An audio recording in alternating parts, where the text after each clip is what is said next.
এই পৃথিবীটা একদিন চূর্ণ বিচূর্ণ হয়ে যাবে। এই পৃথিবীটা চূর্ণ বিচূর্ণ হবে, সর্বপ্রথম শুরু হবে ভূমিকম্প দিয়ে। কি দিয়ে?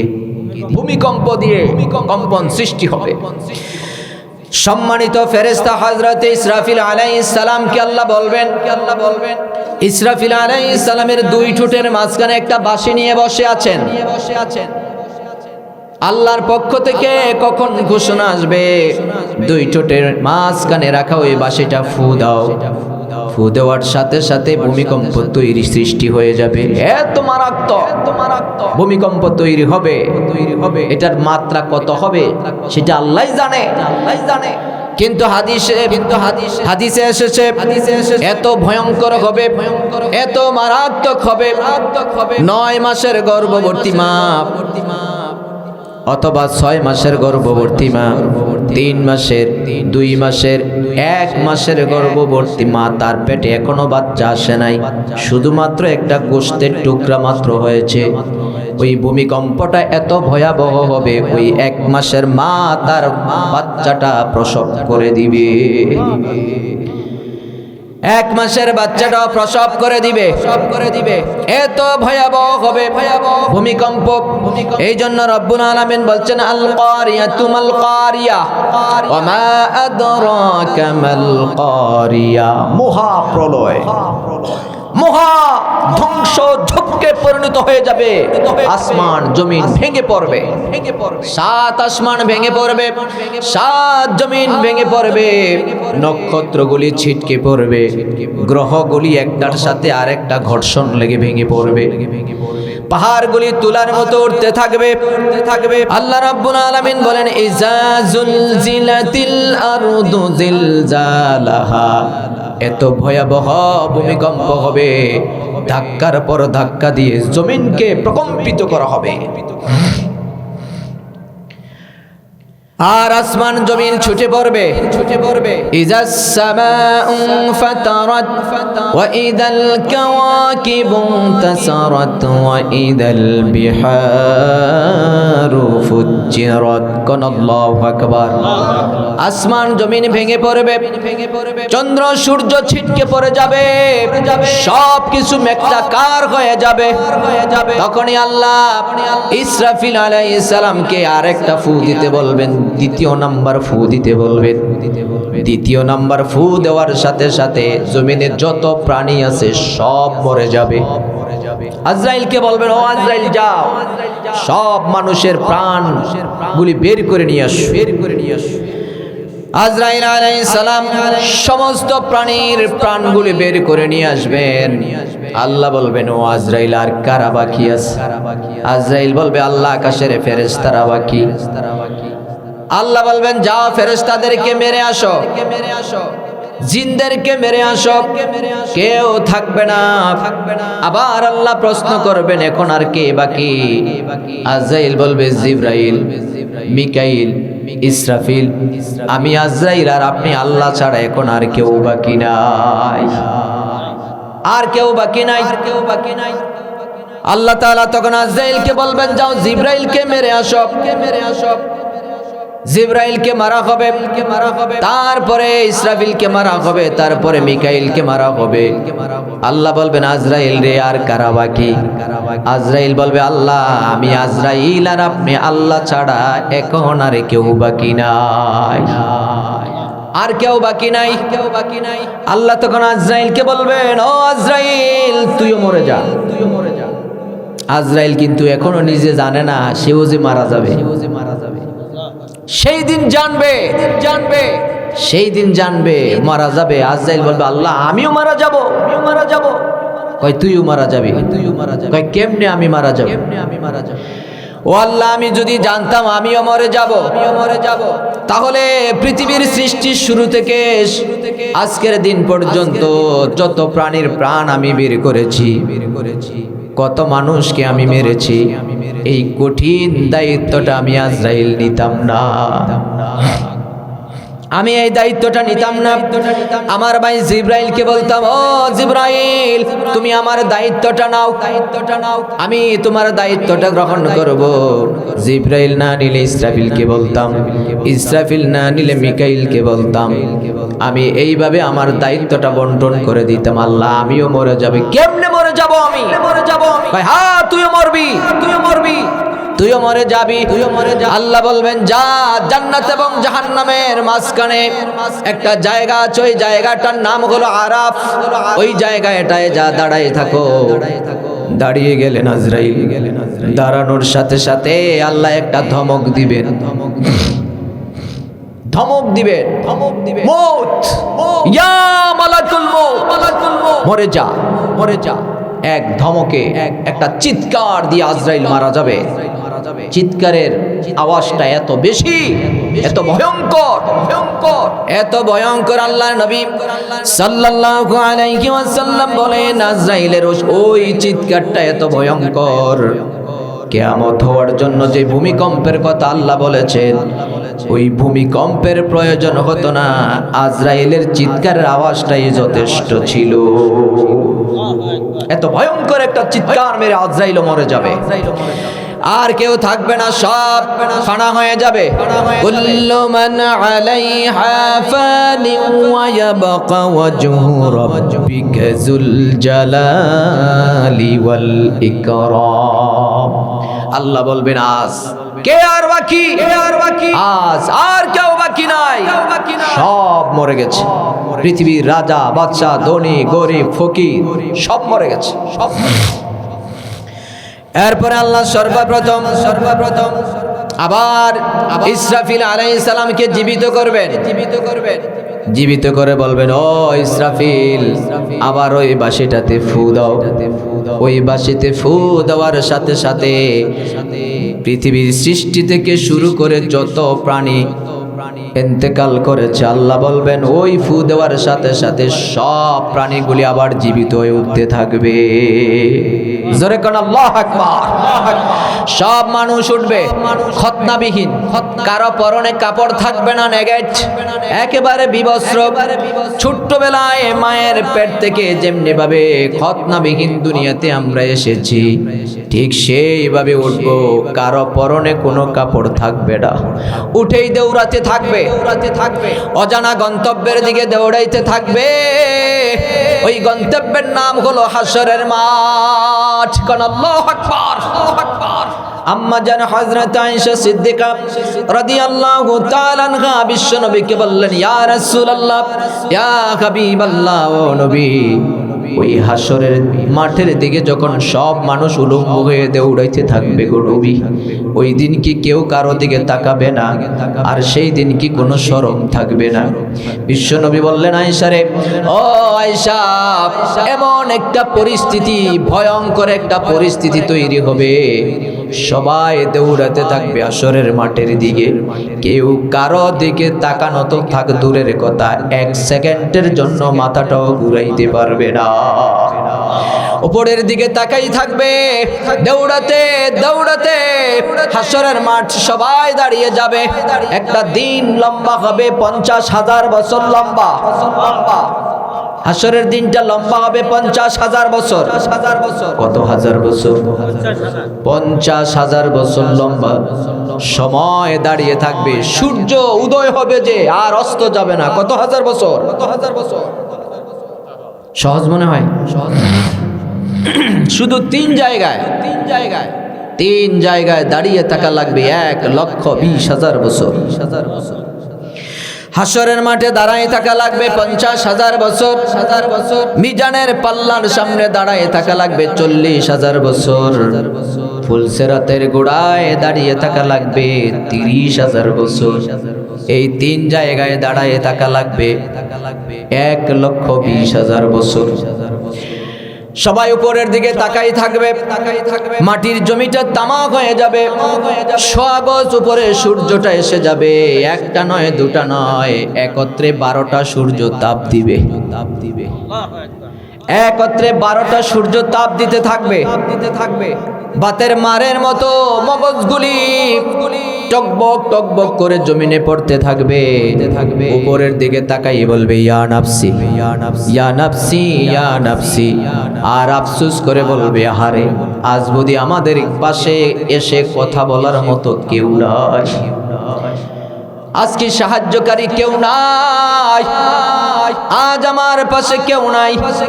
যেই ছেলে মেয়ের জন্য মাতার গাম ফায়ে ফেললাম, গাড়ি দিলাম, বাড়ি দিলাম, জায়গা জমি দিয়ে আসলাম, যেই নেতার জন্য জেল খাটলাম, জুলুমের শিকার হলাম, ঘর ছাড়া হলাম, বাড়ি ছাড়া হলাম, মিছিল দিলাম, স্লোগান দিলাম, কই আজ ওই নেতা নেত্রীরা?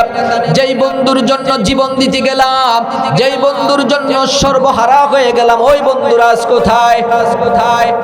কেউ যখন ডাইনে নাই, কেউ বামে নাই, কেউ সামনে পেছনে কেউ নাই, একা একা একা যখন পেরেশান হয়ে যাবে মানুষ, পেরেশান হয়ে যাবে, কেউ নাই, কেউ নাই। ছেলে তার পিতাকে দেখলে মারবে দূর, স্ত্রী তার স্বামীকে দেখলে মারবে দূর, কেউ কারোর জন্য এগিয়ে আসবে না। তখন আল্লাহ রাব্বুল আলামিন ওই হাসরের মাঠে তার রহমতের নজর পড়বে। কোন আল্লাহু আকবার। তার রহমতের নজর পড়বে, আল্লাহর পক্ষ থেকে তখনই ঘোষণা আসবে, ওয়ামতাজুল ইয়াউমা আইয়ুহাল মুজরিমুন, ওয়ামতাজুল ইয়াউমা আইয়ুহাল মুজরিমুন।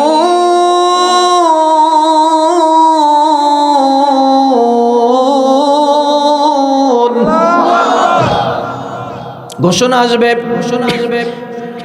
আল্লাহ রাব্বুল আলামিন সেই দিন ওই হাসরবাসীদের উপরে তার রহমতের নজর ফেলবেন।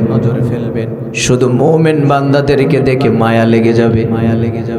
ওই মুমিন বান্দাদেরকে দেখে আল্লাহ বলবেন, ও মুমিনেরা আলাদা হয়ে যাও, কাফের আলাদা হয়ে যাও, মুনাফিকরা আলাদা হয়ে যাও। মানুষ আছে তিন দল।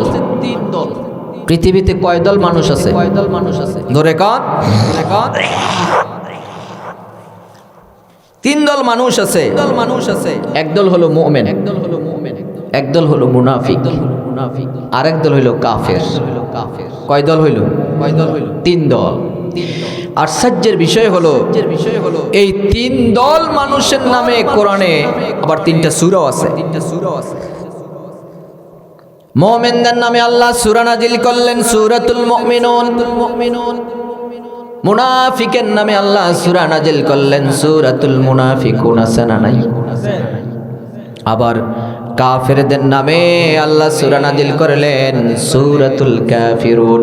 কুল ইয়া আইয়ুহাল কাফিরুন লা আ'বুদু মা তা'বুদুন। কোন আল্লাহু আকবার। কাফেরদের সঙ্গে আমাদের কি আন্ডারস্ট্যান্ডিং হবে এটা ফয়সালা হয়ে গেছে আজ থেকে ১৫০০ বছর আগে। সুবহানাল্লাহ বলেন। তাহলে তিন দল মানুষ আছে। Decision is your. সিদ্ধান্ত নিবেন আপনি যাবেন কোন দলে। আপনি বলবেন হুজুর আমরা তো ইমানদার মুমিন দলে থাকতে চাই, আমরা মুমিন হতে চাই, মুমিন হয়ে বাঁচতে চাই, মুমিন হয়ে মরতে চাই। কথা বলেন ঠিক কিনা? যদি মুমিন হয়ে মরতে চাই, যেদিন আল্লাহ ঘোষণা করবে ওয়ামতাজুল ইয়াউমা আইয়ুহাল মুজরিমুন, যেদিন মুমিনেরা আলাদা হয়ে যাবে, কাফেররা কাফেরদের দলে চলে যাবে, মুনাফিকরা মুনাফিকদের দলে চলে যাবে, আমরা বলবো আল্লাহ যেই দিন ওই তিনটা দলে ভিন্ন ভিন্ন দলে সবাই যখন আলাদা হয়ে যাবে, আমাদেরকে মুমিনদের সঙ্গে রাখিয়েন। বলেন আমিন। কারণ ওই দলে প্রথম সারিতে থাকবে নবীগণ। সুবহানাল্লাহ বলেন। তারপরে থাকবেন সিদ্দিকগণ, শহীদগণ, ওলিগণ, আমলে সালেহা করে যারা দুনিয়া থেকে মুমিন হয়েছে তারাও ওই দলে চলে যাবে। কোন সুবহানাল্লাহ। আল্লাহ তাদেরকে আরামসে থাকার জন্য একটা সুব্যবস্থা করে দিবেন। এরপরে রব্বুল আলামিন ওই মুমিন বান্দাদের ওই ১,২০,০০০ বছর লম্বা সময়টা এতটা হালকা করে দিবেন, এতটা সংক্ষিপ্ত করে দিবেন, ফজর নামাজের 2 রাকাত ফরজ নামাজ পড়তে যেই সময় লাগে, আল্লাহ সেই দিন ঘোষণা করবেন ওই 2 রাকাত ফজর নামাজের সময় যত সংক্ষিপ্ত তার চাইতে কম সময় ওই 1,20,000 বছর সময় শেষ হয়ে যাবে। জোরে কান্না আল্লাহু আকবার। এজন্য আমরা কি হইতে চাই? মুমিন হতে চাই। কথা বলেন ঠিক কি না? মুমিন হতে চাই, কিন্তু মুমিন হওয়ার জন্য যেই কোয়ালিটি দরকার, যেই গুণ থাকা দরকার, বৈশিষ্ট্য থাকা দরকার, ওই কোয়ালিটি তো আমাদের নাই। আমরা মুসলমান এখানেও আছে, এখানেও থাকতে পারে, এখনো থাকতে পারে, সকাল থেকে এখনো পর্যন্ত 1 ওয়াক্ত নামাজ পড়ে নাই এমন নাফরমান আছে না নাই? জোরে কান, 1 ওয়াক্ত নামাজ পড়ে নাই, দৈনিক তো পড়ে না, সপ্তাহেও পড়ে না, বছরেও পড়ে না। বছর ঘুরে যখন 2টা ঈদ আসে, একটা ঈদের নাম হলো ঈদুল ফিতর, আর একটা ঈদের নাম ঈদুল আযহা। কথা বলেন ঠিক কিনা? একটা রমজানের ঈদ আর একটা কোরবানির ঈদ। ওই কোরবানির ঈদ আসলে দেখবেন ওই বেনামাজির দল বাজারে গিয়া বড় একটা গরু কিনে অনেক দাম দিয়া, কথা কেন ঠিক কিনা? গরু কিনছে 5 লক্ষ টাকা দিয়া, গরু কিনে বাড়িতে আসছে, জিজ্ঞেস করলাম নামাজ পড়ছেন কয় ওয়াক্ত? কয় গরু কিনার ঝামেলায় আছিলাম, 1 ওয়াক্ত পড়তে পারি নাই। 1 ওয়াক্ত নামাজ পড়তে পারে নাই, 5 লক্ষ টাকা দিয়া গরু নিছে। তার মানে ও বোঝায় যত বেশি টাকা দিয়া গরু কিনে কোরবানি দেওয়া যায় অত বড় মুসলমান হওয়া যাবে। বলেন কয়েকশো গরু কোরবানি দিয়া খাইলেও 1 ওয়াক্ত নামাজের সমান হবে? জোরে কোন হবে? শুধু গোশত খাইলে টুপি পরলে তার কয় না মুসলমান। খাঁটি মুসলমান হবে যারা, যাদের বুকে আল কোরআন। ঠিক কিনা? শুধু গোশত খাইলে টুপি পরলে তার কয় না মুসলমান। খাঁটি মুসলমান হবে যারা, যাদের বুকে আল কোরআন। কবর দেখলে সেজদা করা, কবর দেখলে সেজদা করা, জাহান্নাম তার পরিণাম। কয়জন খাঁটি মুসলমান চিননি তার নিখুঁজে সন্ধান।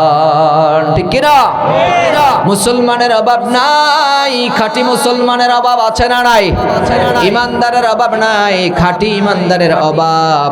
আবার আলেম ওলামার অভাব নাই, খাঁটি আলেমের অভাব। পীর মাশায়েখের অভাব নাই, খাঁটি পীরের অভাব আছে না নাই? নামাজ পড়ে না, 1 ওয়াক্ত গাঞ্জা খায়, 5 ওয়াক্ত আছে না নাই? চুরি করে, ডাকাতি করে, বদমাশি করে, জেনা করে, ধর্ষণ করে, মানুষের সম্পদ লুটে পুটে বিদেশে পাচার করে নিয়ে যায়, আছে না নাই? এদের সাথে আমাদের কোনো সম্পর্ক নাই। আমরা সম্পর্ক রাখবো একজনের সাথে, আওয়াজ করে বলেন তিনি কে? আমরা সম্পর্ক রাখবো ওই আল্লাহর সাথে, যিনি আসমানের মালিক, জমিনের মালিক, যিনি আমাদের সৃষ্টি করেছেন, তিনি খালেক। আমরা সম্পর্ক রাখবো ওই আল্লাহর সাথে। কথা বলেন ঠিক কিনা? আমরা কিন্তু নামাজে যখন দাঁড়াই, নামাজে দাঁড়িয়ে, নামাজের মুসল্লায় দাঁড়িয়ে সর্বপ্রথম একটা ওয়াদাবদ্ধ হই। সর্বপ্রথমে আমরা এখানে ওয়াদা করি, প্রতিজ্ঞাবদ্ধ হয়ে যাই। আমরা সবাই বলি ইন্নী ওয়াজ্জাহতু ওয়াজহিয়া লিল্লাযী ফাতারাস সামাওয়াতি ওয়াল আরদা হানিফাও ওয়া মা আনা মিনাল মুশরিকিন। আসরা নাই? এই যে নামাজে দাঁড়াই বললাম ইন্নী ওয়াজ্জাহতু, আমি মুতাওয়াজ্জু হয়ে গেলাম, ঘুরে দাঁড়াই গেলাম ওই রবের দিকে, যিনি আসমানেরও মালিক, জমিনেরও মালিক। মুতাওয়াজ্জিহান ইলা জিহাতিল কাবাতিশ শরীফাতি, আল্লাহু আকবার বলে তার দিকে ঘুরিয়ে আমরা নিয়ত বানলাম।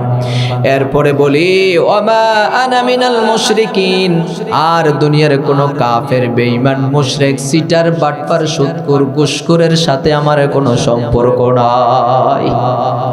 এই কথা নামাজে আমরা দাঁড়ায় বলি, কিন্তু নামাজ শেষে বাইরে এসে ওয়াদা অনুযায়ী কাজ করি না। দেখা যায় নামাজও পড়ে, মসজিদেও সেজদা দেয়, আবার মাজারও গিয়ে সেজদা দেয়, আছে না না? শুধু সেজদা দেয়, সেজদা দেয়, টাকা দেয়, পয়সা দেয়, গরু দেয়, ছাগল দেয়, হাঁস দেয়, মুরগি দেয়, মুরগি দেয়, মাজারে দেয়, মাজারে দেয়। সিলেটে গেলে দেখবেন, গাছের ভিতরে শুধু সুতা আর সুতা, সুতার সুতা, লাল সুতা, কালা সুতা, ধলা সুতা, শুধু সুতা ফেসাইতেছে আর বানতেছে, আর বানতেছে। জিজ্ঞেস করলাম এই সুতা বাঁধেন কেন? কয় ছেলে থাকে সৌদি আরবে, চাকরি নাই, এই গাছে সুতা বাঁধলে সৌদি আরবে চাকরি হয়।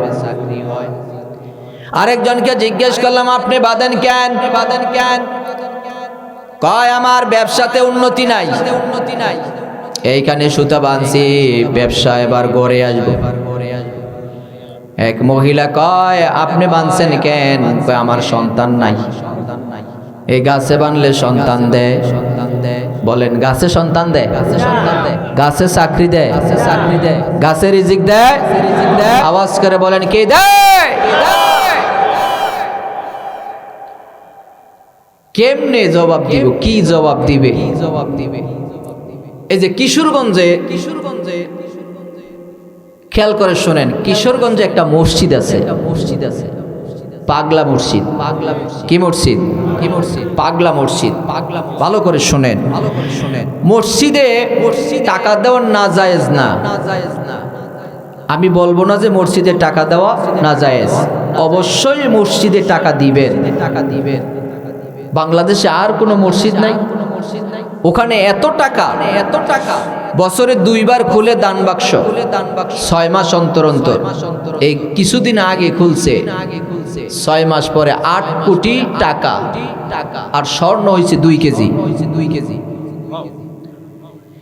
ওখানে দেয় টাকা, ওখানে দেয় টাকা, এত টাকা ওই মসজিদে, কিন্তু মসজিদের যে অবস্থা অতটা ভালো না, অতটা ভালো। ওই টাকা দিয়ে 1 বছরের টাকা যদি মসজিদটা করতো বাইতুল মুকাররমকে, তার চাইতে আরো বহু উন্নত হয়ে যেত, উন্নত হয়ে যেত।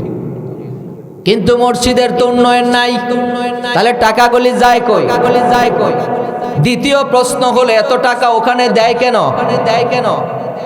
এই টাকা কি আসলে মসজিদে দেয়? মসজিদে দেয় না, মসজিদের টাকা দেয় না, ওই মসজিদটা একটা পাগলার নামে। পাগলার নামে, কার নামে? কার নামে? পাগলার নামে, পাগলার নামে। যারা ওখানে টাকা দেয় মনের সব আশা পাগলায় পুরো করে দেয়, পুরো করে দেয়। যার সন্তান নাই তারে সন্তান দেয়, যার চাকরি নাই তারে চাকরি দেয়, যার বেতন নাই তার বেতন হয়, যার রিজিক নাই তার রিজিক হয়। এই বিশ্বাস ওই পাগলার নামে মসজিদে টাকা দেয়, আসলে মসজিদে টাকা দেয় না। চিল্লাই বলেন ঠিক কি না? ঠিক কি না? যদি মসজিদে টাকা দেয়, টাকা দেয়, তাহলে গোবিন্দপুরের মসজিদ কি খারাপ নাকি? কি খারাপ নাকি? এটা আল্লাহর ঘর না? এটা আল্লাহর ঘর না? তাহলে বাংলাদেশে আরো তো মসজিদ আছে, আরো তো মসজিদ আছে, ওখানে যায় না কেন? ওখানে যায় না। তার মানে তার যদি আপনি মসজিদও দেন আমার কোনো ফতোয়া নাই, ফতোয়া নাই। আর যদি পাগলার নামে দিয়ে থাকেন তাহলে কথা আছে না নাই? পাগলার নামে যদি পাগলায় কিছু দিবে বলে ওখানে টাকা দেন, তাহলে বিশ্বাস তো রাখেন পাগলার উপরে কিয়ামতের কঠিন হাসরের মাঠে জবাব দিতে হবে। চিল্লে বলেন ঠিক কি না? এই শিরকের গুনাহ যারা করে, আল্লাহর উপর আকীদা বিশ্বাস বাদ দিয়ে পাগলার উপরে বিশ্বাস করে মিলিয়ন মিলিয়ন টাকা দিবেন, টাকা দিয়ে এরপরে হুজুরে দেখলে কইবেন হুজুর দোয়া কইরেন জান্নাতে যাইলেও যাইতে পারি। জান্নাত কি তার মামুর বাড়ি? কি তার মামুর বাড়ি? এবার আসেন আল্লাহ তাআলা বলছেন এই গাড়ি বাড়ি সম্পদ টাকার পিছনে মানুষ দৌড়ায়, এই দুনিয়াতে বাঁচবে 60-70 বছর অথবা 80-90 বছর। এই 60-70 বছর 80-90 বছর জিন্দেগি, এই দুনিয়াতে বাঁচার জন্য মানুষ যেই পরিমাণ পরিশ্রম করে, মানুষ যেই পরিমাণ এদিক ওদিক দৌড়াদৌড়ি করে, যত খাটনি করে, তার 10% আখিরাতের জন্য করে না। কথা বলেন ঠিক কি না? ঠিক কি না? 90 বছরের জিন্দেগির জন্য আপনি এত কিছু করেন, আর যেই জগতে গেলে সহস্র কোটি কোটি বছর পরে থাকতে হবে, ওখানের জন্য কোনো চিন্তাই নাই। কথা বলেন ঠিক কিনা? এই সম্পদ, শুধু সম্পদ। এই জন্য আল্লাহ তাআলা বলছেন রব্বুল আলামিন বলছেন ইয়াউমা ইযিন ইয়াসদুরুন নাসু আশতাতাল লিয়ুরাউ আমালাহুম ফামান ইয়ামাল মিসকালা যাররাতিন খায়রান ইয়ারা ওয়া মান ইয়ামাল মিসকালা যাররাতিন শাররান ইয়ারা কোন আল্লাহু আকবার।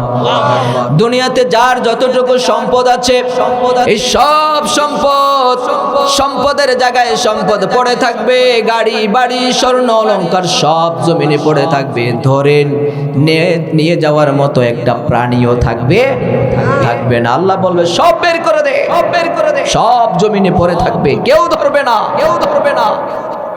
ধরার মতো তো লুকই থাকবে না, কে ধরবে? অথচ এই সম্পদের পিছনে আমরা দৌড়াই আর পরকালের কথা ভুলেই গিয়েছি। কথা বলেন ঠিক কিনা?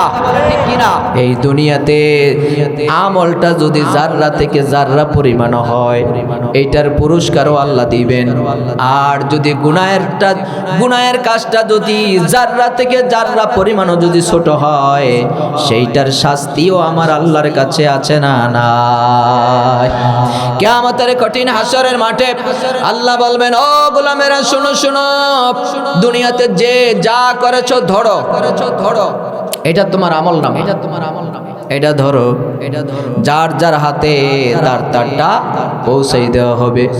এরপর আল্লাহ রাব্বুল আলামিন বলবেন, ইকরা কিতাবাকা কাফা বিনাফসিকা আলাইকা ইয়াউমা হাসিবা। পাঠ করো আজকে তোমার আমল নামা তুমি পড়ে শোনাও। কেউ পড়বে না তোমার আমল নামা, কেউ ধরবে না তোমার আমল নামা পড়তে গিয়া এবার পড়তে গিয়ে যখন দেখবে যে অপরাধের কোনো ইন্তা নাই, তখন আল্লাহকে ডেকে বলবে, ওই গোলাম আল্লাহ এত অন্যায় আমি করছি না, আপনার ফেরেশতারা অতিরিক্ত লেখছে। নাউজুবিল্লাহ কইতেন না? কয় আপনার ফেরেশতা কোথায়? দুই কান্দে দুইজন আছে না নাই? কি নাম? কিরামান কাতিবিনা ইয়ালামুনা মা তাফআলুন। দুই কান্দে দুইজন ফেরেশতা রয়েছেন, একজন কিরামান আর একজন কাতিবিন। বলবে আল্লাহ আপনার ফেরেশতারা এগুলো অতিরিক্ত লিখছে, আমি এত গুনাহ করি নাই। আল্লাহকে আমার ফেরেশতারা অতিরিক্ত লিখছে। ঠিক আছে, আমার ফেরেশতারা যদি অতিরিক্ত লিখে থাকে তাহলে প্রমাণ আমার কাছে আরো আছে। কি আছে? আরো প্রমাণ আছে।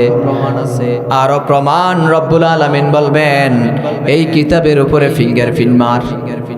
ফিঙ্গারপ্রিন্ট আছে না নাই? আপনার হাতে কয়টা আঙ্গুল? বিরক্ত লাগতেছে? হাতে কয়টা আঙ্গুল? এই পৃথিবীতে এখন আধুনিক এই যুগে সবচেয়ে মানুষ স্বচ্ছতার জন্য যেই ডকুমেন্ট স্বচ্ছ এবং একেবারে নির্ভুল ডকুমেন্ট হচ্ছে আপনার আঙ্গুলের ছাপ। একটা আঙ্গুলের ছাপ আরেকটা আঙ্গুলের সাথে মিল নাই। সুবহানাল্লাহ বলবেন না? এই পাঁচটা আঙ্গুলের ছাপ পাঁচ রকম।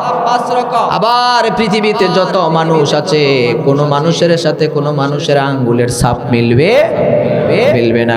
আল্লাহু আকবার। আল্লাহ বলবেন ফিঙ্গারপ্রিন্ট। এই ফিঙ্গারপ্রিন্ট দেওয়া হবে। তারপরে যখন হুবহু মিলে যাবে ওই বান্দা বলবে, আল্লাহ এত অন্যায় আমি করি না, এখনো বেশি বাড়াবাড়ি করেছে আপনার ফেরেশতারা। আল্লাহ বলবেন, তাও যদি বিশ্বাস না হয় প্রমাণ আমার কাছে আরো আছে। সুবহানাল্লাহ বলেন। মানে পালাবা কোথায়? সেদিন কোথায় পালাবার সব রাস্তা বন্ধ হয়ে যাবে। আইনাল মাফা, সব রাস্তা বন্ধ হয়ে যাবে। আল্লাহ বলবেন, ডকুমেন্টে আমার কাছে আরো আছে। এবার ফেরেশতাদেরকে আল্লাহ অর্ডার করবেন, ও ফেরেশতারা তার 90 বছর জিন্দেগির ভিডিও ক্যামেরা অন করে দাও। এবার দেখো পায়ে হেঁটে হেঁটে কোথায় গিয়েছে, হাত দিয়ে কাকে অন্যায় ভাবে মেরেছে, কাকে গুলি করেছে, কেন মেরেছে, কোথায় গিয়েছে। এবার এই অন্যায়গুলি দেখার পর ওই নাফরমান ওখান থেকে দৌড় মারবে। আল্লাহ বলবে, আইনাল মাফার। দৌড় মেরে কোথাও পালাতে পারবে না। আল্লাহ জমিনকে অর্ডার করবেন, জমিন রে তার পা চাপে ধর। পা চেপে ধরে এক চুলো নড়তে পারবে না। এরপরে যখন কিছু বলতে চাইবে আল্লাহ তার জবানটা বন্ধ করে দিবেন। এবার আল্লাহ রব্বুল আলামিন তার হাত, তার পা, তার শরীরের চামড়া তার বিপক্ষে সাক্ষী দেওয়ার জন্য ব্যবস্থা করে দিবেন। আল-ইয়াউমা নাখতিমু আলা আফওয়াহিহিম ওয়া তুকাল্লিমুনা আইদিহিম ওয়া তাশহাদুনা আরজুলুহুম বিমা কানু ইয়াকসিবুন। কোন আল্লাহু আকবার, আল্লাহু আকবার। এবার হাত, আপনার হাত চলে যাবে আপনার বিপক্ষে, আপনার পা চলে যাবে আপনার বিপক্ষে, শরীরের চামড়া চলে যাবে বিপক্ষে। হাত বলবে আল্লাহ এই হাত দিয়ে এই অন্যায় কাজ করেছে, নিরপরাধ মানুষকে থাপ্পড় মেরেছে, নির্দোষ মানুষকে গুলি করেছে। পা দিয়ে হেঁটে হেঁটে হেঁটে হেঁটে অন্যায়ের জায়গায় গিয়েছে। বলেন সেই দিন শরীরের অঙ্গ প্রত্যঙ্গ যদি আমার বিপক্ষে চলে যায়, এর চাইতে বড় অসহায় আর কি আছে? আর কি আছে? সেই দিন কোথায় যাব? কোথায় যাব? কোথায় পালাবো? পালাবার সব রাস্তা যখন বন্ধ করে দেওয়া হবে, আইনাল মাফার, আল্লাহ বলবেন পালাতে পারবি না, পালাবার সব রাস্তা বন্ধ হয়ে গেছে। আজ কেউ তোদের পক্ষেও থাকবে না। আজকের এই দিনের একচ্ছত্র ক্ষমতা যিনি, তিনি কে? লিমানিল মুলকুল ইয়াউম লিল্লাহি ওয়াহিদিল কাহ্হার। আজকের এই দিনের ক্ষমতা আমি আল্লাহ ছাড়া আর কারো কাছে দেওয়া হবে? ও দুনিয়ার রাজা বাদশারা কোথায়? ও দুনিয়ার প্রেসিডেন্টরা কোথায়? প্রধানমন্ত্রীরা কোথায়? মানুষের উপরে জুলুম করেছো বছরের পর বছর, আজ তোমরা কোথায়? সবাই ইয়া নাফসি করবে। কথা বলেন ঠিক কিনা? এই জন্য রব্বুল আলামিন বলছেন ফামাইয়ামাল মিসকালা যাররাতিন খায়রান ইয়ারা ওয়া মাইয়ামাল মিসকালা যাররাতিন শাররান ইয়ারা। কোন আল্লাহু আকবার। যাররা যত ছোট হোক, ভালো কাজ যত ছোট হোক ছাড়বো না। রাজি আছেন? ভালো কাজ যত ছোট হোক এটা ছাড়বো না, আর গুনাহের কাজ যত ছোট হোক করবো না। রাজি আছেন না নাই? এই গুনাহের মধ্যে সবচেয়ে ছোট যে গুনাহ কথায় কথা হয় এটা হলো মিথ্যা কথা। কথা কোন ঠিক কিনা? কিছু মানুষ আছে এত মিথ্যা কথা বলে, এত মিথ্যা কথা বলে, কয় যে হুজুর সারাদিন তো বলি না, বিকালবেলা 2-4টা না কইলে পেটে ভাত যায় না। তাই চায়ের দোকানে বসে, বন্ধু বান্ধবদের আড্ডায় বসে দেখবেন গল্পের আকারে আকারে এত মিথ্যা কথা বলে। মিথ্যার জন্য কোনো শেষ নাই। মিথ্যা তো বলে একে অপরের সাথে, আবার বলে জনগণের মঞ্চে দাঁড়িয়ে, মাইকের সামনে দাঁড়িয়ে বলে, আছে না নাই? তারপরে আবার সমাজে মিথ্যা বিচারক, মিথ্যুক বিচারক, ন্যায় বিচার করে না, অন্যায় করে রাতের আধারে ওই ব্যক্তির থেকে টাকা খেয়ে প্রায় আরেক দিকে দিয়ে দেয়। আছে না না? হায় হায়, কত রকমের অন্যায় করে, কত প্রকারের অন্যায় করে। জমিন সাক্ষী, এই গাছপালা সাক্ষী, আসমান সাক্ষী, জমিন সাক্ষী, চন্দ্র সূর্য সাক্ষী। আল্লাহর কাছে বলবে কিয়ামতের ময়দানে, আল্লাহ তোমার এই গোলাম, এই নাফরমান জমিনে এই অন্যায় করেছে। আল্লাহ রব্বুল আলামিন ফেরেশতাদেরকে অর্ডার করবেন, ও ফেরেশতারা হাতে পায়ে জিঞ্জির লাগাও, শিকল লাগাও, লাগিয়ে জাহান্নামের দিকে নিয়ে যাও। সেই দিন ওই জাহান্নামের দিকে নিয়ে যাবে, কেউ বাধা দেওয়ার জন্য সামনে এসে দাঁড়াবারও সাহস করবে না, কেউ সাহস করবে না। হারে মানুষ ভুলে গেছে আল্লাহকে, ভুলে গেছে পরকাল, ভুলে গেছে মরণের কথা, ভুলে গেছে কবরের কথা। কথা বলেন ঠিক কিনা? আমার ভাইয়েরা, আজ হোক কাল হোক, আজ অথবা কাল, হতে পারে এক্ষুনি মালাকুল মউত সামনে এসে দাঁড়িয়ে যাবে। এক্ষুন মরে গেলে কালকে এই সময় আপনি কবরের বাসিন্দা হয়ে যাবেন। কথা বলেন ঠিক কিনা? যে কোনো সময় মৃত্যুর মৃত্যুর পেয়ালা নিয়ে মালাকুত মউত সামনে দাঁড়িয়ে যাবে, মসজিদের মাইকে এলান হয়ে যাবে, আব্দুর রহিম দুনিয়ায় নাই, আপনি হয়ে যাবেন লাশ। ঠিক কিনা? জমি এই দেহ থেকে দুইটা জিনিস যদি চলে যায় আপনি লাশ হয়ে যাবেন। আপনার বড়াই কতটুকু, অহংকারে যে করেন কতটুকু, এই যে প্রাণ বাড়িয়ে গেলে কাদের থেকে দুইজন ফেরেশতাও চলে যাবে। ঠিক কিনা বলেন? চলে যাবে, লাশ হয়ে যাবেন। মসজিদের মাইকে এলান হবে, একই দিন তোমারি নাম মসজিদে হবে এলান, একই দিন তোমারি নাম মসজিদে হবে এলান। তৈরি থেকো, তৈরি রেখো কবরের মাল সামান, একই দিন তোমারি নাম মসজিদে হবে এলান। ঠিক কিনা? যে কোনো সময়, যে কোনো টাইমে, এনি টাইম কবরে চলে যাওয়ার জন্য প্রস্তুত থাকা লাগবে। ও দুনিয়ার মানুষেরা ভালো করে কান লাগায় শুনে যান, চারটা জিনিস নিজের মধ্যে আমল করা লাগবে। চারটা জিনিস যদি আমল করতে পারেন তাহলে এই কবরের জিন্দেগিটা সহজ হবে। এক নম্বরে হলো আল্লাহর ভয়। কার ভয়? এক নম্বরে লাগবে আল্লাহর ভয়, দুই নম্বরে লাগবে কোরআন অনুযায়ী আমল, তিন নম্বরে অল্পতে সন্তুষ্ট, চার নম্বরে আখিরাতের প্রস্তুতি। কয় জিনিস? জোরে বলেন কয় জিনিস? প্রথম নাম্বার হলো কার ভয়? জোরে কোন কার ভয়? সবার অন্তরে আল্লাহর ভয় আছে না নাই? জোরে কোন আছে? যারা চুরি করে, ডাকাতি করে, দুর্নীতি করে, মানুষের টাকা পাচার করে নিয়ে যায়, এদের অন্তরে ভয় আছে কার? আল্লাহর ভয় আছে? এদের অন্তরে আল্লাহর ভয় নাই। যদি আল্লাহর ভয় থাকতো তাহলে তারা দেশ থেকে এত টাকা বিদেশে পাচার করতো না। ঠিক কিনা? এক মন্ত্রী, ওর নাম হলো হাসান মাহমুদ। সর্বশেষ মন্ত্রী হইছে বন পরিবেশ মন্ত্রী। শুধু দুবাই শহরে তার সম্পদ আছে 20,000 কোটি টাকা। এরপরে তার সম্পদ আছে সিঙ্গাপুর, মালয়েশিয়া, থাইল্যান্ড, কুয়েত। কত টাকা পাচার করে নিয়ে গেছে। এই টাকা কি ওর বাপে গাছ লাগাই গেছে? এই টাকা আমার আপনার ঘাম জড়ানো পকেটের টাকা, চিল্লাই বলে ঠিক কিনা? আর এখন আলু কিনে খাওয়া লাগে 80 টাকা কেজি। 90টা দেশের রিজার্ভ ফান্ডে যত কোটি টাকা থাকে সেই সমপরিমাণ অর্থ বাংলাদেশ থেকে গত 15 বছর ওরা নিয়ে গেছে।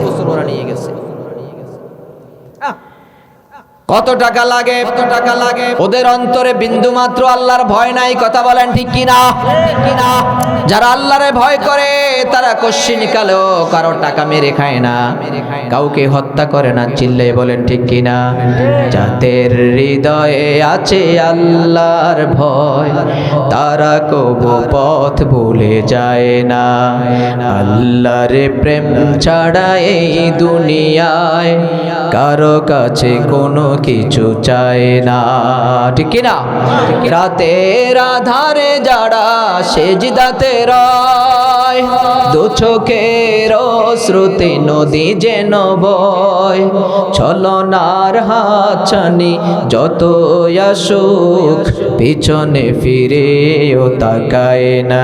যাদের হৃদয়ে আছে আল্লাহর ভয় তারা কবু পথ ভুলে যায় না।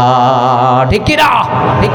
এক নম্বরে লাগবে আল্লাহর ভয়, দুই নম্বরে লাগবে কোরআন অনুযায়ী আমল।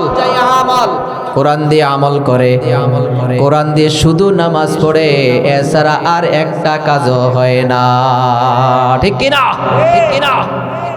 তাও নামাজে যা বলে কোরআনে, নামাজে দাঁড়াইয়া কোরআনের যে কথাগুলি তেলাওয়াত করে এগুলিও যদি বাস্তবায়ন করত তাহলে এই দেশটা যে সোনার বাংলা কয় আসলে সোনায় পরিণত হয়ে যেত। এই দেশের মানুষগুলি সোনার মানুষে পরিণত হয়ে যেত। কথা বলে ঠিক কিনা? না, কোরআন দিয়ে করে না, কোরআনের কথা যারাই বলতো, কোরআনের দাওয়াত যারাই দিত, উল্টো তাদের উপরে স্টিম রুলার চালানো হয়েছে। চিল্লাই বলেন ঠিক কিনা? কোরআনের পাখিকে 13 বছর জেলখানায় রেখে কিভাবে হত্যা করা হয়েছে গোটা জাতি দেখেছে। কোরআনের দাওয়াত যারা দিয়েছে, মিথ্যা সাক্ষী দিয়া, মিথ্যা মামলা দিয়া কিভাবে ফাঁসিতে ঝুলিয়ে মেরেছে গোটা পৃথিবী দেখেছে। কথা বলেন ঠিক কিনা? আর কোরআনের কথাই যারাই বলতো তারা জঙ্গিবাদ, মৌলবাদ, সন্ত্রাসী ট্যাগ লাগাই দিয়া হাজার হাজার আলেমদেরকে জেল খাটিয়েছে। ঠিক না বেঠিক? হাজার হাজার তাফসির মাহফিল ওরা বন্ধ করে দিয়েছে। এই যে আজকের মাহফিল, এই মাহফিলের জন্য প্রশাসনের কাছে কত দৌড়াদৌড়ি লাগতো। ঠিক না বেঠিক? চেয়ারম্যান, মেম্বার, এলাকার সাথী নেতা, ফাতি নেতা, এরপরে ডিসি, এসপি, হ্যাঁ, কতজনের কাছে দৌড়ান লাগছে। কোরআনের মাহফিল তোর ডিসি সাহেবের কেন পাওয়ার লাগবে? কেন অনুমতি লাগবে? আল্লাহর জমিনে আল্লাহর কোরআনের কথা বলবে, ডিসি সাহেবের পারমিশন লাগবে? এটা মুসলমানের দেশ। কথা বলেন ঠিক কিনা? যাই হোক, একটা পরিস্থিতিতে ওরা পালাইতে বাধ্য হইছে।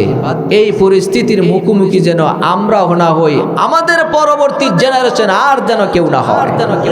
কথা বলেন ঠিক কিনা? আমার ভাইয়েরা, এই জন্য কোরআন দিয়ে যদি আমল করেন, নামাজ যেইভাবে কোরআন দিয়ে পড়ে, সমাজটা যদি সেইভাবে কোরআন দিয়ে করতাম, তাহলে সমাজটা সুন্দর হয়ে যেত। কথা বলেন ঠিক কিনা? 2 নাম্বার, 3 নাম্বার হলো অল্প সন্তুষ্টি থাকবেন। খাইলাম না, পাইলাম না, হইল না, এই নিয়ে একদল শুধু ব্যস্ত। আছে না নাই?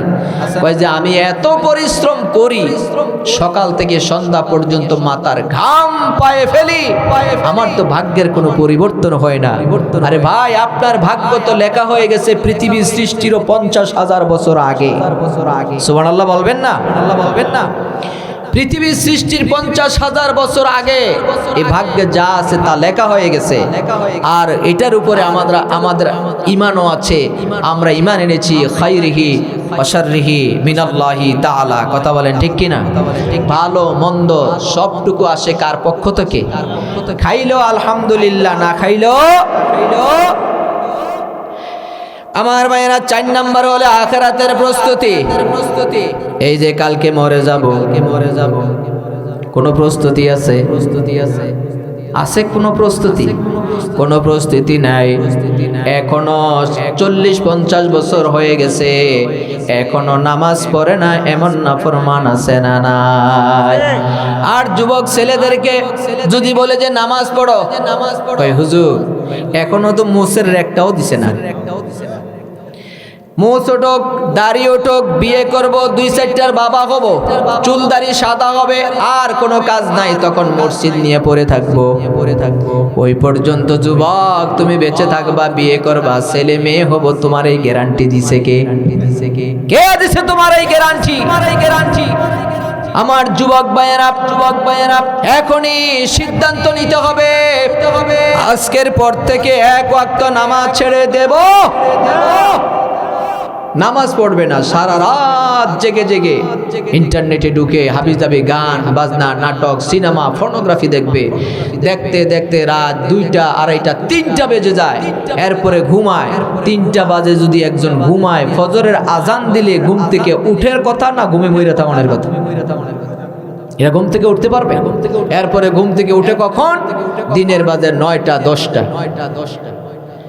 ফজর গেল, কোরআন তেলাওয়াত গেল, কোনোটার খবর নাই। দিনের 9টা, 10টায় ঘুম থেকে উঠে এইভাবে 30-40 বছর কাটাই দেয়, 1 ওয়াক্ত নামাজ পড়ে না। ও যুবক, যৌবনকালের আমল আর বৃদ্ধকালের আমল এক নয়। যৌবনকালে আল্লাহরে ডাক দিবে শুধু আল্লাহ বলে একবার, আর বৃদ্ধ বয়সে সারা রাত জেগে জেগে তাহাজ্জুদ করবে, তাহলে যৌবনকালে আল্লাহরে আল্লাহ বলে একবার ডাক দিলে যেই সওয়াব, আর বৃদ্ধ অবস্থায় সারা রাত জেগে জেগে নফল নামাজ পড়লে সেই সওয়াব। সুবহানাল্লাহ বলবেন না? এখন যারা বুড়ো হয়ে গেছে, বৃদ্ধ হয়ে গেছে, তারা তো আফসোস করবে। আফসোস করার কোনো কারণ নাই, কারণ সেই যৌবন আপনিও পেরিয়ে এসেছেন। কথা বলেন ঠিক কিনা? আমার মায়েরা, রব্বুল আলামিন এই জন্য বলছেন ফামান ইয়ামাল মিসকালা যাররাতিন খায়রান ইয়ারা ওয়া মান ইয়ামাল মিসকালা যাররাতিন শাররান ইয়ারা। আমল যত ছোট হোক ছাড়ব না, গুনাহ যত ছোট হোক করব না।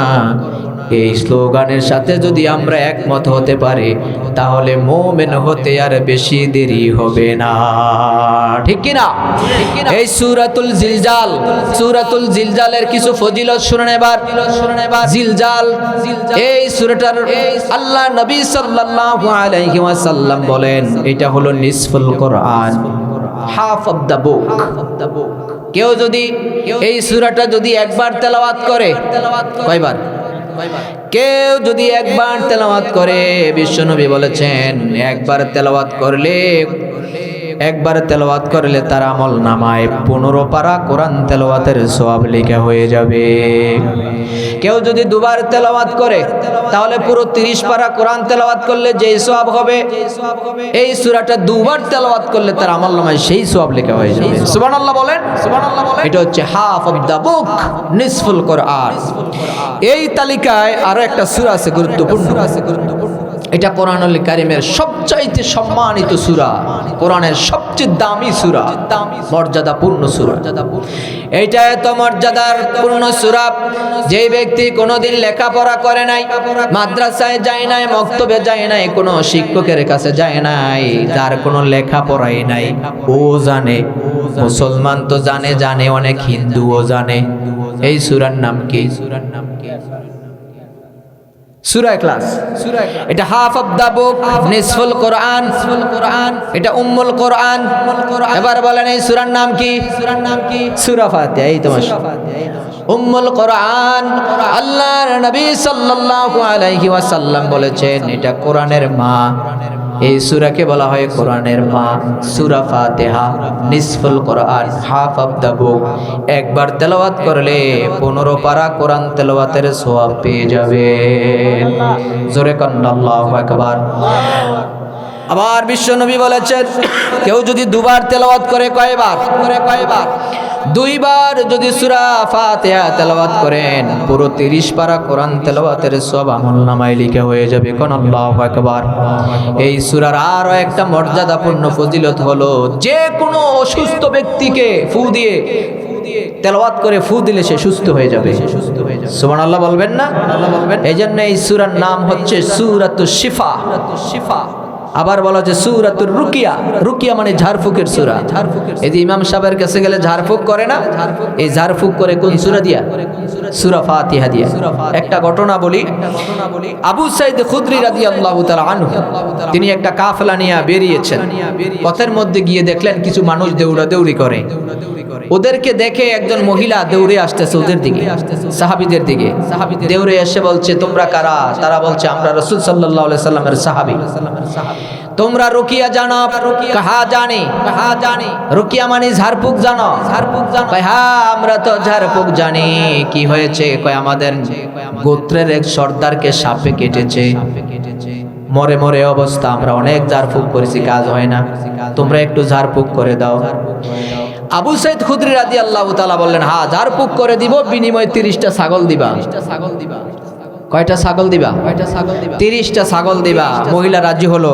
আগে আমাদের নেতা বাঁচাও, আমাদের নেতা মরে গেলে সব শেষ। আবু সাঈদ খুদরি রাদিয়াল্লাহু তাআলা চলে গেলেন। গিয়ে দেখলেন লোকটা মুমূর্ষ অবস্থায় পড়ে আছে। তার কাছে বসে, পাশে বসে সূরা ফাতিহা পাঠ করলেন। সূরা ফাতিহা পাঠ করে ওই মুমূর্ষ রোগীটাকে ফু দিলেন। অমনি লোকটা হুঁশ হয়ে গেল। সুবহানাল্লাহ বলেন। তার জ্ঞান ফিরে আসলো। দ্বিতীয় আবার তেলাওয়াত করলেন, আবার ফু দিলেন, এবার লোকটা শোয়া থেকে উঠে বসে গেছে। তৃতীয়বার আবার তেলাওয়াত করলেন, এবার লোকটা তেলাওয়াত করে যখন ফু দিলেন, বসা থেকে উঠে স্বাভাবিকভাবে দাঁড়াই গেলেন, আগের চাইতে সুস্থ হয়ে হাঁটা শুরু করে দিলেন। আশেপাশে সব কাফের মুশরিক বেদুইনরা দাঁড়িয়ে আছে, এই অবস্থা দেখে ওরাও টাসকি খেয়ে গেছে। কি ব্যাপার, আমরা এত ঝাড়ফুঁক করলাম, কিছুই কাজ হলো না। আবু সাইদ খুদরি কয়, টাসকি খাইও পরে, আগে আমার ছাগল দাও। কয়টা? 30টা ছাগল কালেকশন এবার শুরু হয়েছে। ছাগল 30টা দিয়ে দিলেন। এই ছাগল নিয়ে এখন পড়ছে বিপদে। সূরা ফাতিহা দিয়া ছাগল নিলাম, এটা জায়েজ নাকি না জায়েজ? বিপদে পড়ছে, দৌড়িয়া এই ছাগল নিয়ে গেছে বিশ্বনবী সাল্লাল্লাহু আলাইহি সাল্লামের দরবারে গিয়ে বলছে, ইয়া রাসূলুল্লাহ, ইয়া হাবিবাল্লাহ, নবী, সূরা ফাতিহা দিয়া রুকিয়া করে ছাগল নিছি 30টা, হুজুর জায়েজ হইছেনি? পুরো ঘটনা শুনলেন। শোনার পর আল্লাহর নবী বললেন, ও সাহাবীরা শোনো, সূরা ফাতিহা পাঠ করছো তো? কয় হ্যাঁ। কয় সূরা ফাতিহা পাঠ করে ছাগল নিছি। আল্লাহর নবী কয় জায়েজ, ছাগল জবাই করো, গোশত খাও, কিছু গোশত আমার বাড়িতেও পাঠাইয়া দাও। জোরে কন্না আল্লাহু আকবার। তার মানে কবিরাজি করার একটা ব্যবস্থা হয়ে গেছে আপনাদের। সূরা ফাতিহা দিয়ে এখন ঝাড়ফুঁক করবেন আর সমানে টাকা ইনকাম করবেন। না, শুধু ঝাড়ফুঁক করার জন্যই কোরআন আসে নাই। সুবহানাল্লাহ বলবেন না? ঝাড়ফুঁক করা যাবে, তবে তাবিজ লাগানো যাবে। সূরা ফাতিহা কাগজে লিখে, লাল কালি দিয়ে লিখে, এরপরে তাবিজের ভিতরে ঢুকাই দিয়ে বলবেন যে 501 টাকা দেন, গলাতে ঝুলাই দিবেন, 31 দিন পরে ফালাই দিবেন, রোগ শোক সব শেষ হয়ে যাবে। তাবিজ দেওয়া যাবে না, ঝাড়ফুঁক করা যাবে, ঝাড়ফুঁক করে যাবে, এটা কোনো নিষেধ নাই। তাহলে সূরা ফাতিহা হলো গুরুত্বপূর্ণ একটি সূরা, সূরাতুশ শিফা। আর জিলজাল তেলাওয়াত করবেন, পুরো 30 পারা কোরআন তেলাওয়াতের সওয়াব পাবেন। কয়বার তেলাওয়াত করলে? আরেকটা সূরা আছে, এটাকে বলা হয় সুলুসুল কোরআন। কোরআনের 1/3 সমান। একবার তেলাওয়াত করলে 10 পারা, 2বার তেলাওয়াত করলে 20 পারা, 3বার তেলাওয়াত করলে পুরো 30 পারা কোরআন তেলাওয়াতের সওয়াব পেয়ে যাবেন। সুবহানাল্লাহ বলবেন না? এই সূরাটাও সবাই পারে, সবার মুখস্থ আছে। এই সূরার নাম কি? সুলুসুল কোরআন, সূরাতুল ইখলাস পড়েন। আল্লাহু আল্লাহু আহাদ, আল্লাহুস সামাদ, লাম ইয়ালিদ ওয়া লাম ইউলাদ ওয়া লাম ইয়াকুল লাহু কুফুয়ান আহাদ। এই সূরার ভিতরে পরিচয় আছে কার? আরো জোরে বলেন কার? এই সূরা যদি কেউ 3বার তেলাওয়াত করে, পুরো 30 পারা কোরআন তেলাওয়াতের সওয়াব আমল নামায় দিয়া দিবেন কে? 3বার পড়বেন সূরা ইখলাস, রুবুউল কোরআন। 4বার তেলাওয়াত করবেন একটা সূরা, পুরো কোরআন তেলাওয়াতের সওয়াব পেয়ে যাবেন। সুবহানাল্লাহ বলবেন না? এই সূরাটাও আপনারা পারেন, অনেকে পারেন। সূরাতুন নাসর।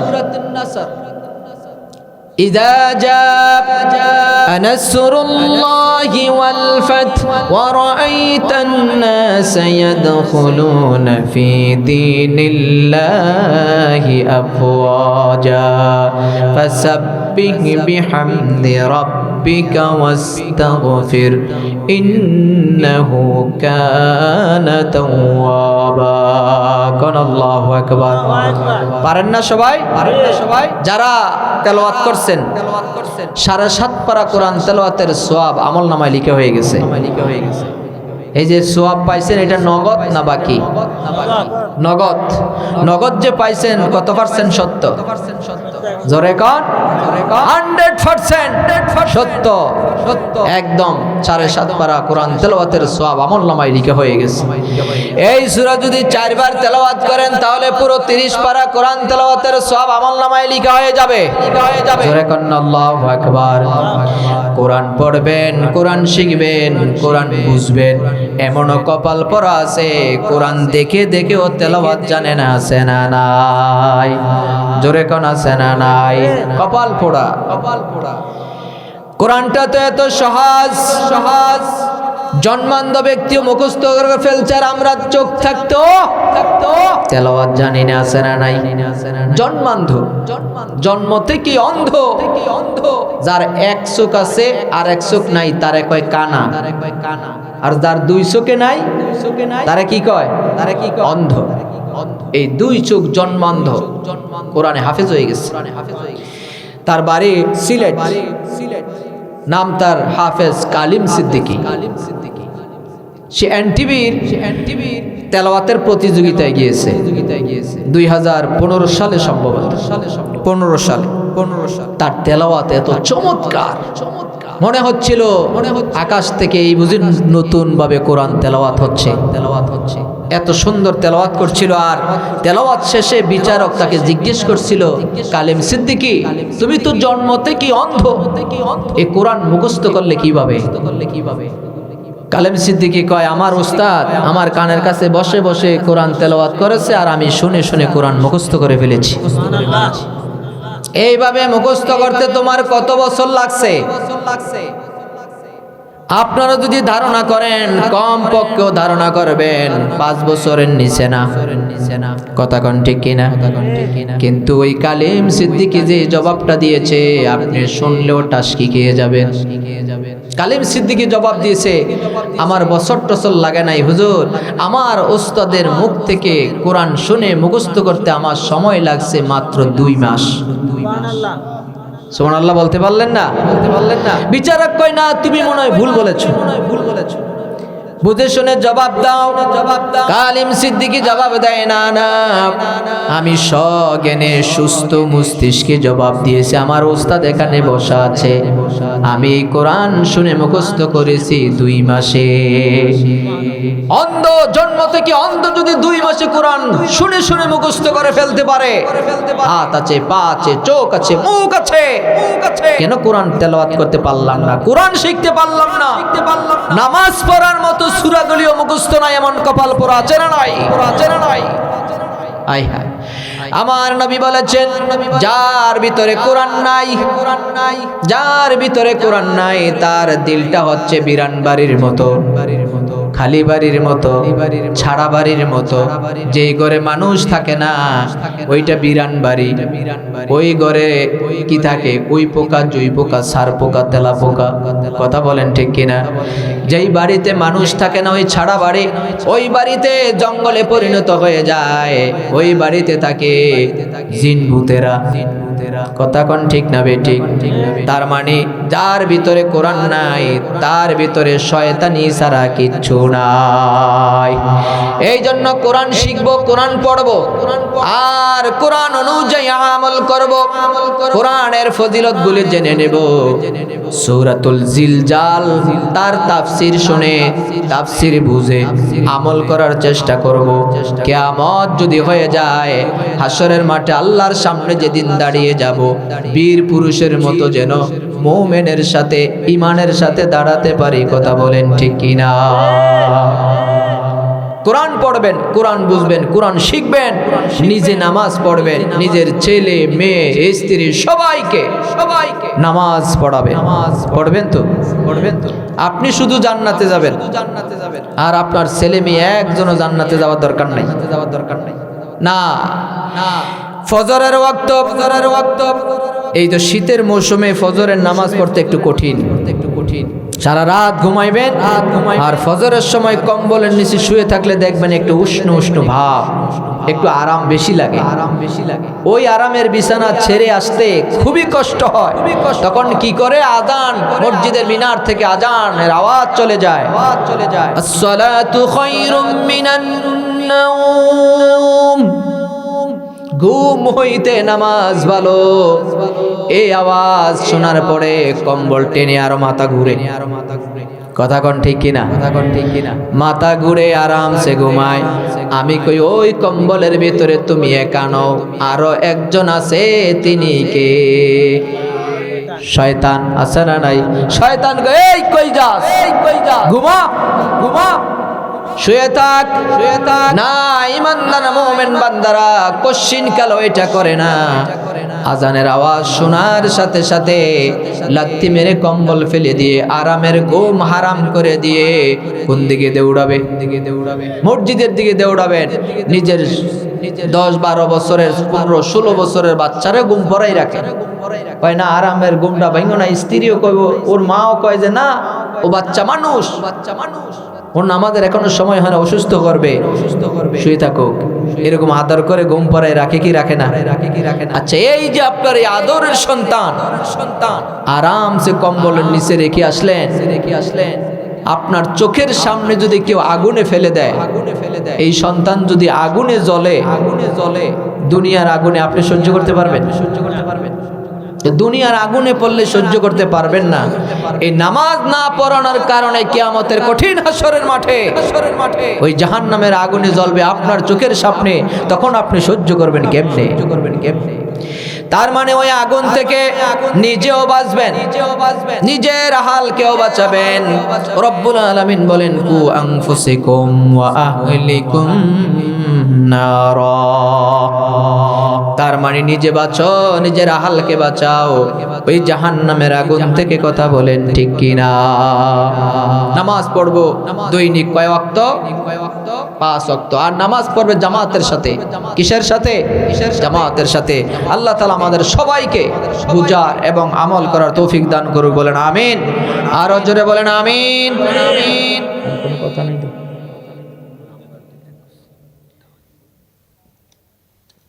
এখন কারো কথা আছে না? শেষ করবে না? শেষ করে দিই। আমি এটা কলেজে আগামী বছর চাইতেছি দাওয়াত করে ইনশাআল্লাহ। তো পরে কথা বলবো। ঠিক আছে জি, ইনশাআল্লাহ। আমরা যে আলোচনাটুকু করেছি জীবনটাকে পরিবর্তন করার জন্য বেশি কথা লাগে না। সারা রাত তাফসীর শুনতে পারবো, রাত শেষ হয়ে যাবে, কিন্তু পরের দিন আমরা আগের মতোই হাঁটবো, আগের মতোই চলবো। পরিবর্তন যদি কিছু নাই আসে, তাহলে সারা জনম শুনতে পারবো, কোনো কাজে আসবে না। পরিবর্তন আনতে হবে, নিজের মধ্যে পরিবর্তন আনতে হবে, পরিবারে আনতে হবে, সমাজে আনতে হবে। তাহলে এই যে বছরের পর বছর বাংলাদেশে এই শীতের মৌসুমে কত তাফসীর মাহফিল হয়, কথা কোন ঠিক কিনা? বাংলাদেশের মতো এত ওয়াজ মাহফিল পৃথিবীর অন্য আরেকটা দেশে হয় কিনা আমি জানি না। আলহামদুলিল্লাহ এত তাফসীর হয়, পাড়ায় পাড়ায়, গ্রামে গ্রামে, মহল্লায় মহল্লায় বিশাল তাফসীর মাহফিল। তো পরিবর্তন যদি হয়েই যেত, তাহলে ইসলাম এই জমিনে প্রতিষ্ঠা করার জন্য স্বাধীনতার আজ 54 বছর পর্যন্ত অপেক্ষা করা লাগতো না। কথা বলে ঠিক কিনা? আমাদের নিজেদের মধ্যে পরিবর্তন আনতে হবে। তবে যত বেশি তাফসীর মাহফিল হবে তত লাভ আছে।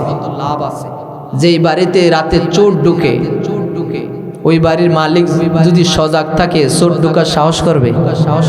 তার মানে ওয়াজ মাহফিল যত বেশি হবে, এই সমাজে হেদায়েতের বাণী যত প্রচার হবে, তত শয়তানের ওয়াসওয়াসা কম হবে। কথা বলে ঠিক কিনা?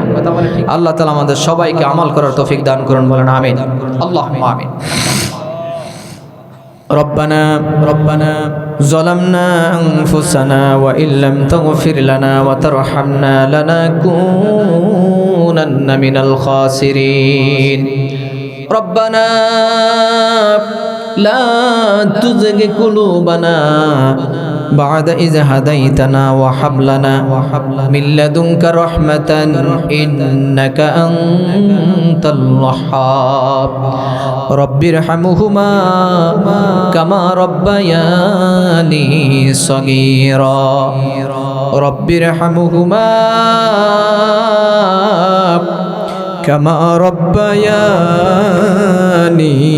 صغيرا يا رب العالمين অবিশাল বিস্তীর্ণ আকাশের মালিক, জমিনের মালিক আল্লাহ, দীর্ঘক্ষণ পর্যন্ত গভীর রাত কনকনে শীতের মৌসুমে দীর্ঘক্ষণ কোরআনের কথা বলে আমরা তোমার কতিপয় গুনাহগার বান্দা, তোমার হাবিবের এতিম উম্মত, অসংখ্য গুনার বোঝা মাথায় নিয়ে দিনুয়ার ভিক্ষুকের মতো কাঙ্গালের বেশি বুক বড় আশা নিয়ে তুমি মাবুদের দরবারে দুটি করে হাত উঠাইলা।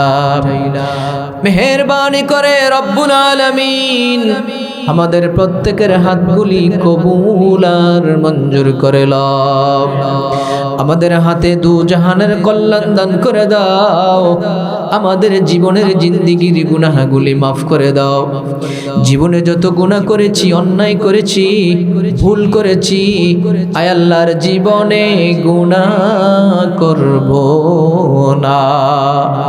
আয় আল্লাহ কবিরা সগীরা শিরক বেদাত জানা অজানা ইচ্ছায় অনিচ্ছায় দিনে রাতে গোপনে প্রকাশ্যে যত গুনাহ করেছি আল্লাহ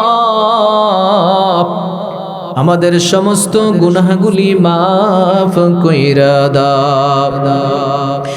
আমরা যারা হাত উঠাইলাম মাবুদ, জানি না কার জানি মা দুনিয়ার জমিনে নাই, কার জানি বাবা দুনিয়ায় নাই, চিরজনমের জন্য অন্ধকার কবরে চলে গেছে। যেই কবরের সাথী নাই, বাতি নাই, বন্ধু নাই, বান্ধব নাই, দরজা নাই, জানালা নাই, আলো নাই, বাতাস নাই, অন্ধকারে কবরে শুয়া এতিমের মতো কান্দে, ডেকে ডেকে বলে দুনিয়ার নিষ্ঠুরেরা কেমনে বাড়িতে ঘুমাই রইলা, মা বাবার কথা কি মনে পড়ে না। মাবুদ জানি না কার মা নাই, কার বাবা নাই, যেই সন্তানেরা মায়ের জন্য বাবার জন্য চোখের পানি ছেড়ে কান্দে, আমার নবী বলেছেন ওই সন্তানের চোখের পানি মাটিতে পড়ার আগে মা বাবার কবরের আযাব মাফ হইয়া যায়। আল্লাহ প্রত্যেকের আব্বা আম্মার কবরগুলি জান্নাতের টুকরা বানাইয়া দাও। আযাব গজব যদি থাকে মাবুদ এই মুহূর্তে মাপ চাই, ক্ষমা চাই, মেহেরবানি করে প্রত্যেকের কবরের আযাব মাফ করে দাও। আমাদের দাদা দাদি নানা নানি আত্মীয় স্বজন আপনজন প্রিয়জন আমাদের ছেড়ে যারা অন্ধকারে কবরে চলে গেছে আল্লাহ মেহেরবানি করে সকলের কবরে হাদিয়া পৌঁছে দাও ইয়া রাব্বাল আলামিন। আজকের এই মাহফিলে যারা উপস্থিত হয়েছেন আল্লাহ, যারা ব্যবসা করে তাদের ব্যবসা উন্নতি দান করে দেন, যারা চাকরি করে চাকরিতে প্রমোশন বাড়াই দেন, যারা বেকার আছে উত্তম রিজিকের ফয়সালা করে দেন। যে সকল ছাত্র ভাইয়েরা আয় আল্লাহ তাআলা ছাত্র ভাইয়েরা এসেছে আল্লাহ তাদেরকে উচ্চ শিক্ষায় শিক্ষিত বানাইয়া দেন। প্রবাসী ভাইয়েরা যারা প্রবাসে থাকে আল্লাহ তাদেরকে তোমার কুদরতি হাতে ছেড়ে দিলাম আল্লাহ, তুমি সকলের জাবিনার জিম্বাদার হয়ে যাও। ও মাবুদ, এই গুনফুরের কেন্দ্রীয় মসজিদ কর্তৃকায় যদি তাফসীর মাহফিলের আল্লাহ তাআলা যারা আয়োজন করেছে আল্লাহ সকলের উপর রহমত নাজিল করে দাও। এই এলাকা থেকে, এই গ্রাম থেকে, এই মহল্লা থেকে যত মুর্দেগান মুমিন মুসলমান যারা কবরবাসী হয়ে চলে গেছে মাবুদ প্রত্যেকের কবরগুলি জান্নাতের টুকরা বানায়া দাও। এই গ্রামের উপরে খাস রহমত নাজিল করে দাও। যারা অসুস্থ আছে আল্লাহ সুস্থ করে দাও, যারা নিঃসন্তানী আছে আল্লাহ তাদেরকে সন্তান দান করে দাও। পর্দার আড়াল থেকে আমার মায়েরা বোনেরা যারা আমিন আমিন বলতেছে আল্লাহ মা বোনদেরকে আবেদা জাহেদা বানাই দাও, পর্দা নিশিন বানাও, নামাজি ইমানদারি মুত্তাকি ফরহেজগার বানায়া দাও ইয়া রাব্বাল আলামিন। আগামী দিনে এই মাহফিল চলবে, আল্লাহ সমস্ত মেহমান যারা আসবেন আল্লাহ সকল মেহমানদেরকে আল্লাহ তুমি সুস্থ রাখো, নিরাপদে আসার তৌফিক দান করে দিও। আজকের সম্মানিত সভাপতি, প্রধান অতিথি, বিশেষ অতিথি, আমন্ত্রিত মেহমান বৃন্দ যারা আসছেন আল্লাহ সকলের উপর রহমত নাজিল করে দাও, সকলকে কবুল করো। ও মাবুদ, যারা আমিন আমিন বলতেছে আল্লাহ, অনেকের মধ্যে চুল দাড়ি সাদা হয়ে গেছে গো আল্লাহ, কার জন্য জানি আজকের মাহফিল শেষ মাহফিল হইয়া যায়, কার জন্য জানি আজকের মোনাজাত শেষ মোনাজাত হয়ে যায় গো আল্লাহ। মরণ সুখ বাধা নাই, ইমানের সাথে মরণ দিও, বেঈমান বানায়া কবরের ডাকি দিও না। ও মাবুদ, জীবনে যদি একবার হয় আমাদের মক্কা মদিনার মেহমান বানাই দিও, তা যদি আমাদের ভাগ্যে না থাকে আল্লাহ, ঘুমের ঘরে তোমার বন্ধুকে দেখাইয়া জাহান্নামের আগুন হারাম করে দিও। রব্বুল আলামিন, সারা বিশ্বে যত মুসলমান যত বিপদে আছে আয় আল্লাহ, সমস্ত মুসলমানদেরকে আল্লাহ তুমি স্বাধীন করে দাও। বিশেষ করে ফিলিস্তিনের মুসলমান পাখির মতো শিকার হচ্ছে আল্লাহ, ওই বর্বর ইসরায়েল বাহিনী যদি হেদায়েত না থেকে আল্লাহ ধ্বংস করে দাও আয় আল্লাহ, দুনিয়া থেকে এদেরকে মুছে দাও আয় আল্লাহ। ফিলিস্তিন সহ সিরিয়া সহ ওই অঞ্চলে মুসলমানদেরকে আল্লাহ তুমি স্বাধীন করে দাও। আমার বাংলাদেশের উপরে তোমার রহমত নাজিল করে দাও। এই জমিনকে আল্লাহ কোরআনের জন্য কবুল করো, এই জমিনে যাতে কোরআনের রাজ কায়েম হয়ে যায় পরিবেশ করে দাও। সুবহান রাব্বিকা রব্বিল ইজ্জাতি আম্মা ইয়াসিফুন ওয়া সালামুন আলাল মুরসালিন ওয়ালহামদুলিল্লাহি রাব্বিল আলামিন। ওয়া জালা কালিমাতুনা ইনদাল মাউত শাহাদাতাল্লাহি লা ইলাহা ইল্লাল্লাহু মুহাম্মাদুর রাসূলুল্লাহ। আসসালামু আলাইকুম ওয়া রাহমাতুল্লাহি ওয়া বারাকাতুহু।